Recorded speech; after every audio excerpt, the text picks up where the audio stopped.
10 বছর ধরে মেরামত করা হয়নি ফেনীর মহিপাল বাস টার্মিনাল।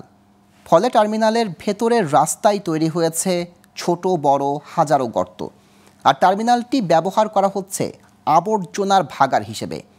তাই বাস রাখার জন্য টার্মিনালটি নির্মাণ করা হলেও ব্যবহারের অনুপযোগী হয়ে পড়েছে। তাই বাসগুলো মহাসড়কে দাঁড়িয়ে থাকায় সৃষ্টি হয় যানজট। জেলা প্রশাসকের আশ্বাস, যানজট কমাতে ও টার্মিনালটি সংস্কার করে ব্যবহারের উপযোগী করতে প্রয়োজনীয় ব্যবস্থা নেওয়া হবে। ফেনী থেকে রফিকুল ইসলামের তথ্য ও চিত্রে ডেস্ক রিপোর্ট।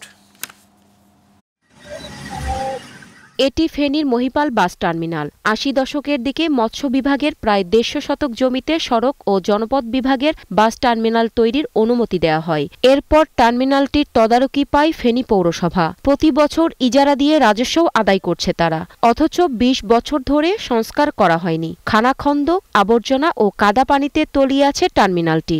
পৌরসভার চাঁদা দিই ৫০ টাকা করে, টার্মিনালের কোনো উন্নয়ন নাই। দুদিন পরে বৃষ্টি হলে খাওয়া যাও, গাড়ি হরি ইঞ্জিল যাও, ইঞ্জিলের বদি যাগই ভ্যাম্পেল ছেড়ে যাও, হোলি ভাঙ্গি যাও। টার্মিনালে আমাদের ড্রাইভার স্টাফ কোনো গানে বসার জন্য 10 মিনিট কোনো রেস্ট নিবার কোনো কংগ্রেশন পাইতেছি না।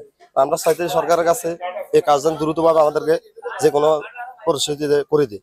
সামান্য বৃষ্টিতেই টার্মিনালের ভেতর গর্তে আটকে যায় গাড়ির চাকা। এসব অভিযোগ পৌর মেয়র ও জেলা প্রশাসককে জানানোর পরও সমাধান হয়নি বলে জানান পরিবহনের এই কর্মকর্তা। এই বিল্ডিংটা ভাঙি মানুষের মাথার অব্দি, যাত্রীদের মাথার অব্দি পড়ে।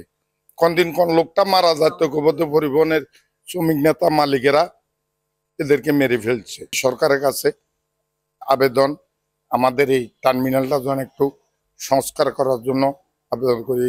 যানজট নিরসন ও টার্মিনাল সংস্কার করে বাস রাখার উপযোগী করতে প্রয়োজনীয় ব্যবস্থা নেওয়ার আশ্বাস দিলেন জেলা প্রশাসক। আর পৌর নির্বাহী কর্মকর্তা বলেন, প্রশাসনিক কর্মকর্তাদের নিয়ে জরিপ হচ্ছে কারণ কাজটি সময় সাপেক্ষ।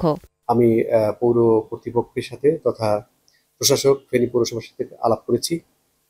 যত দ্রুত সম্ভব সেটি ব্যবহার উপযোগী করা যায় কিনা সে বিষয়ে আমরা কাজ করছি। সড়ক জনপদের প্রতিনিধি, নির্বাহী প্রকৌশলীর প্রতিনিধি এবং আমাদের পুলিশের ট্রাফিক ব্রাঞ্চের প্রতিনিধি সহ সরজমিন বাস টার্মিনালটি পরিদর্শন করেছেন, প্রয়োজনীয় ব্যবস্থা করেছেন, মাপজোক গ্রহণ করেছেন এবং আজকের মধ্যেই প্রপোজাল যাওয়ার কথা জেলা প্রশাসক কার্যালয়ে। যানজট নিরসন ও টার্মিনাল সংস্কার সহ চলাচলের উপযোগী করতে শিগগির যথাযথ ব্যবস্থা নেবে সংশ্লিষ্ট কর্তৃপক্ষ, এমনটাই প্রত্যাশা পরিবহন মালিক ও চালকদের। Global television news desk.